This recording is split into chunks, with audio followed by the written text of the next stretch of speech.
আসসালামু আলাইকুম। মালিহা হোসাইন স্বাগত জানাচ্ছি এনটিভির দুপুরের খবরে। ক্রাউন সিমেন্ট শিরোনাম দেখছিলেন, এবার পুরো খবর। নিজ যোগ্যতায় দেশের মেয়েরা এগিয়ে আসছে উল্লেখ করে তাদেরকে নেতৃত্ব দেওয়ার জন্য জায়গা ছেড়ে দেওয়ার আহ্বান জানিয়েছেন অন্তর্বর্তীকালীন সরকারের প্রধান উপদেষ্টা অধ্যাপক মোহাম্মদ ইউনূস। আজ বেগম রোকেয়া পদক 2025 প্রদান অনুষ্ঠানে তিনি এমন আহ্বান জানান। শত বছরেও বেগম রোকেয়ার আদর্শকে সঠিকভাবে ধারণ করতে না পারায় হতাশাও প্রকাশ করেন ডক্টর ইউনূস। নজরানা চৌধুরীর রিপোর্ট।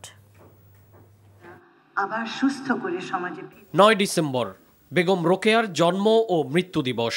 বাংলাদেশ সরকার দিনটিকে বেগম রোকেয়া দিবস হিসেবে পালন করে থাকে। বেগম রোকেয়া দিবস 2025 উপলক্ষে মহিলা ও শিশু বিষয়ক মন্ত্রণালয় রাজধানীর ওসমানী স্মৃতি মিলনায়তনে রোকেয়া পদক 2025 প্রদান অনুষ্ঠানের আয়োজন করে।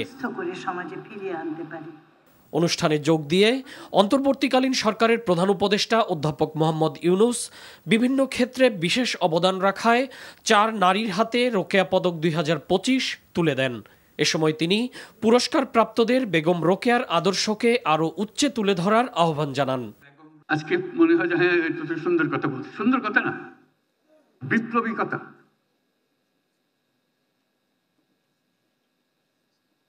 সমস্ত সমাজকে ঝাঁকুনি দিয়ে পাঠা, কিন্তু সে ঝাঁকুনি বহন করে নিয়ে যাওয়ার লোক আর আসলো না। এটি হলো দুর্ভাগ্য, আমাদের দুর্ভাগ্য। বেগম রোকেয়ার মতো যেন না হয়। সুন্দর লিখে গেছেন, আমরা পড়েছি, ভালো লেগেছে। কিস্সা খাতুন, ঝাঁকুনি দিতে হবে। এটা কোথাও এক জায়গা থেকে আসবে না, প্রত্যেক জায়গায় জায়গায়।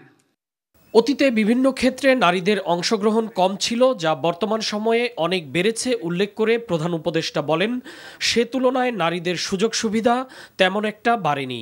এ বিষয়ে সবাইকে নিজ নিজ ক্ষেত্রে বিশেষভাবে খেয়াল রাখার তাগিদ দেন তিনি। মেয়ের এসছে, তারা যার জায়গা দখল করবে, নেতৃত্ব দেবে, সেটা অলরেডি গণ অভ্যুত্থানে দেখিয়েছে। আজকে আমাদের সামনে যারা বসে আছে তারা আমাদেরকে বের করে আনবে। বেগম রোকেয়া যে ডাক দিয়েছিল, সেই ডাক 100 বছর পরে হলেও এখানে যেন শোনা যায়। মহিলা ও শিশু বিষয়ক মন্ত্রণালয়কে নারী ও শিশু বিষয়ক মন্ত্রণালয় করার ঘোষণাও দেন প্রধান উপদেষ্টা। নজরানা চৌধুরী, এনটিভি নিউজ, ঢাকা। দর্শক, এই মুহূর্তে রাজধানীর এভারকেয়ার হাসপাতালের সামনে থেকে সরাসরি যুক্ত হচ্ছেন সহকর্মী নাহিদ প্রিন্স। নাহিদ, বেগম খালেদা জিয়ার চিকিৎসার বিষয়ে নতুন কি তথ্য রয়েছে, তার স্বাস্থ্যের কোনো উন্নতি হয়েছে কিনা জানাবেন। বেগম খালেদা জিয়া নিবিড় পর্যবেক্ষণে আছেন, স্বাস্থ্যের কোনো অগ্রগতি নেই।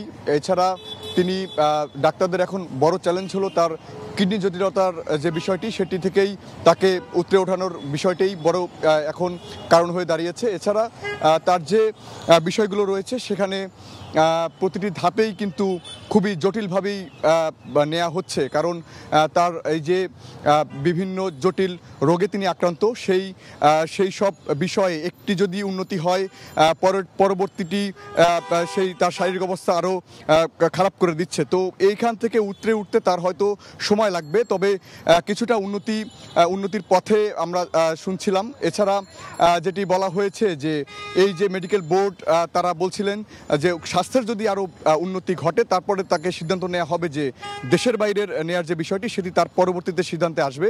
এছাড়া আপাতত তার স্বাস্থ্যের যে উন্নতি রয়েছে সেটি কিছুটা ধীরে ধীরে উন্নতির পথে আছে, তবে তেমন অগ্রগতি কিন্তু নেই।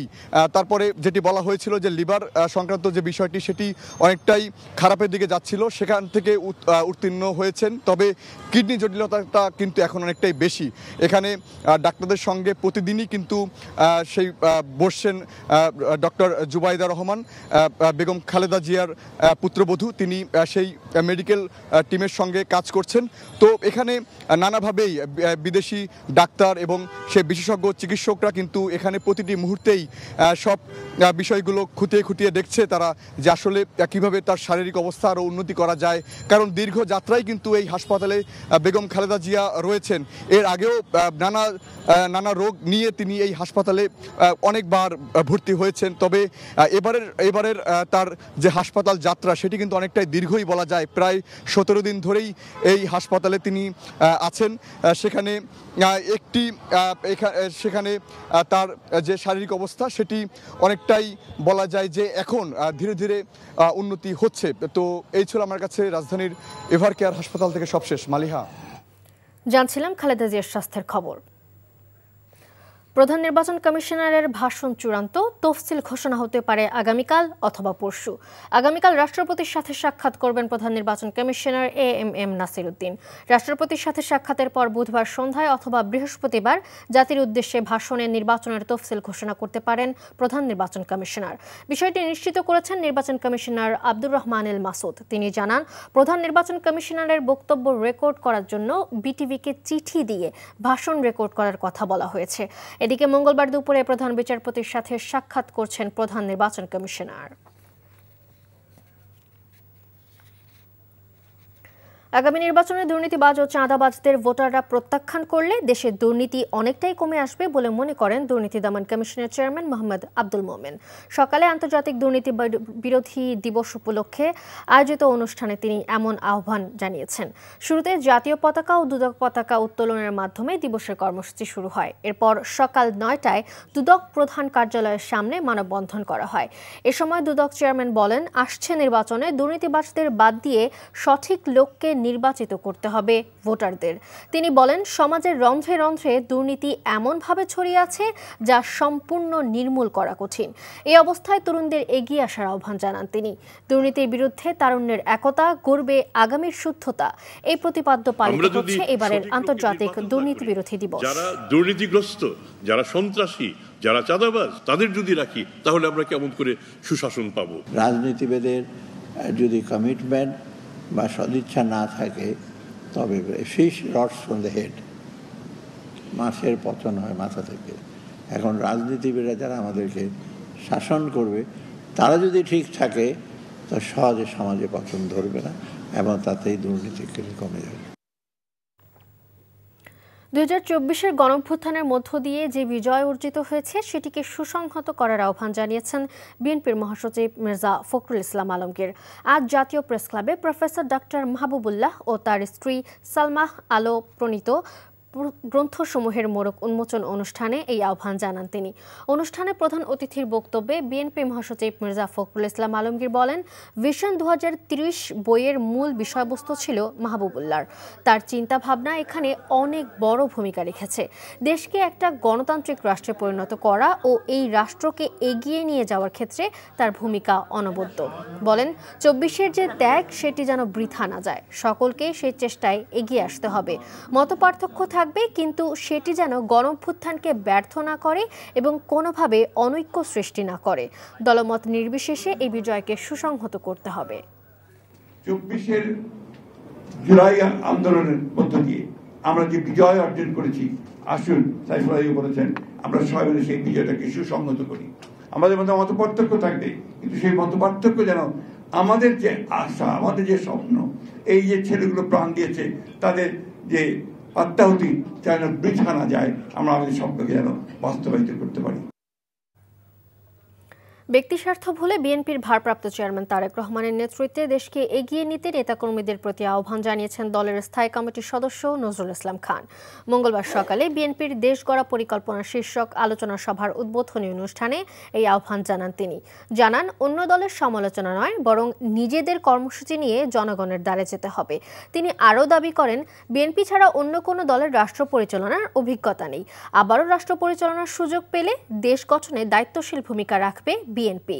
নারী শিক্ষা ও ক্ষমতায়নের প্রসঙ্গ তুলে তিনি বলেন, নারী শিক্ষা উন্নয়নে বেগম রোকেয়ার পর যে নামটি শ্রদ্ধার সঙ্গে উচ্চারণ হয় তিনি বেগম খালেদা জিয়া। অনুষ্ঠানে বিএনপির সিনিয়র যুগ্ম মহাসচিব রুহুল কবির রিজভী বলেন, ক্ষমতায় গেলে দুর্নীতির বিরুদ্ধে যুদ্ধ ঘোষণা করবে বিএনপি।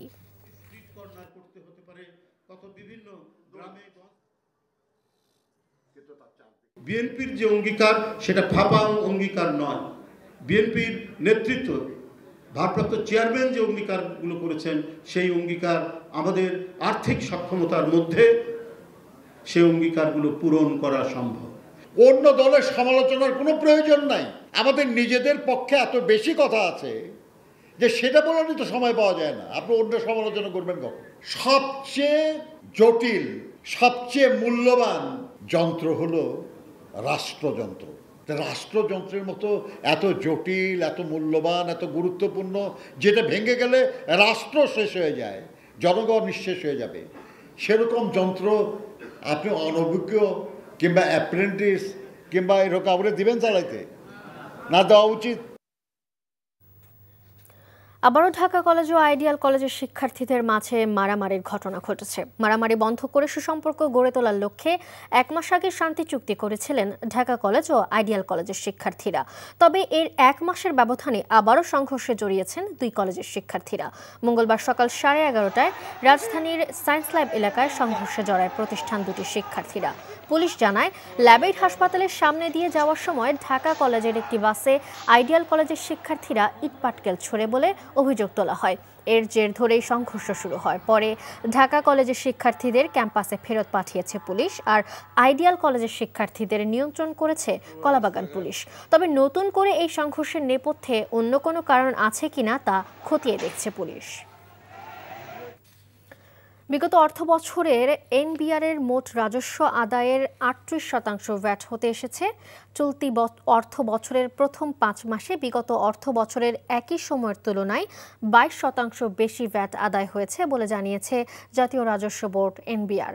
সকালে রাজধানীর আগারগাঁওয়ে এনবিআর ভবনে ভ্যাট সপ্তাহ উপলক্ষে সংবাদ সম্মেলনে এসব তথ্য জানানো হয়। এ সময় এনবিআর চেয়ারম্যান বলেন, রাজস্ব ঘাটতি মেটাতে যারা কর ফাঁকি দিচ্ছে তাদের চিহ্নিত করে ট্যাক্স আদায়ের কাজ চলছে। ট্যাক্স ও ভ্যাট প্রক্রিয়া সহজীকরণে ডিজিটালাইজেশনের ওপর গুরুত্ব দেওয়া হচ্ছে বলেও উল্লেখ করেন তিনি। এ পর্যন্ত অনলাইনের মাধ্যমে 22 লাখ ই রিটার্ন জমা পড়েছে। এবছর 40 লাখ ই রিটার্ন দাখিল হবে বলেও আশা করা হয়। ভ্যাট দিবস উপলক্ষে নতুন করে 1 লক্ষ করদাতা নিবন্ধন করার লক্ষ্যমাত্রা নির্ধারণ করা হয়েছে বলেও জানান এনবিআর চেয়ারম্যান। এই ভ্যালুয়েটেড ট্যাক্সের আইন কানুন বিধিবিধান এগুলোকে সিম্পলিফাই করা যায় এবং পুরোটা আমরা যান্ত্রিকীকরণ করতে পারি, যাতে করে এখানে কোনো রকমের কোনো ডেভিয়েশন তৈরি না হয় এবং প্রত্যেকে যাতে সমানভাবে দিতে পারে। যারা রেভিনিউ ফাঁকি দিয়েছে নোয়িংলি, যাদের ট্যাক্স দেওয়ার কথা ট্যাক্স দেয় নাই, নানাভাবে এটা এড়িয়ে গেছে, তাদের কাছ থেকে আসলে রেভিনিউ আনার ব্যাপারে আমরা জোর চেষ্টা করছি। ক্রিকেট আইপিএলের নিলামে 1355 জন খেলোয়াড় নিবন্ধন করেছিলেন। সেখান থেকে 350 ক্রিকেটারকে সংক্ষিপ্ত তালিকায় রাখা হয়েছে। বাংলাদেশের থেকে জায়গা পাওয়া 7 জনের মধ্যে প্রত্যেকেই বোলার। বাদ পড়েছেন সাবেক অধিনায়ক সাকিব আল হাসান। ক্রিকবাজ জানিয়েছে, বাংলাদেশ থেকে সংক্ষিপ্ত নিলাম তালিকায় জায়গা পাওয়া ক্রিকেটাররা হলেন মুস্তাফিজুর রহমান, তানজিম হাসান সাকিব, রিশাদ হোসেন, তাসকিন আহমেদ, নাহিদ রানা, রাকিবুল হাসান ও শরীফুল ইসলাম। এর মধ্যে 240 জন ভারতীয়, 110 জন বিদেশি। এদিকে 40 জন ক্রিকেটারের ভিত্তিমূল্য সর্বোচ্চ 2 কোটি রুপি। একমাত্র বাংলাদেশি হিসেবে মুস্তাফিজ এই সর্বোচ্চ ক্যাটাগরিতে আছেন। গত মৌসুমে দিল্লি ক্যাপিটালসের হয়ে খেলেছেন বাঁহাতি পেসার। 16 ডিসেম্বর বাংলাদেশ সময় 3টায় শুরু হবে নিলাম। এই ছিল দুপুরের খবরে। এই খবরের ভিডিও সহ আপডেট জানতে ভিজিট করুন এনটিভি অনলাইন www.ntvbd.com। এছাড়াও এনটিভির জনপ্রিয় সব অনুষ্ঠান ও খবরের আপডেট জানতে ভিজিট করুন আমাদের ইউটিউব ও ভেরিফাইড ফেসবুক পেজ। 5টায় দেশের খবর দেখার আমন্ত্রণ রইল। ধন্যবাদ সবাইকে।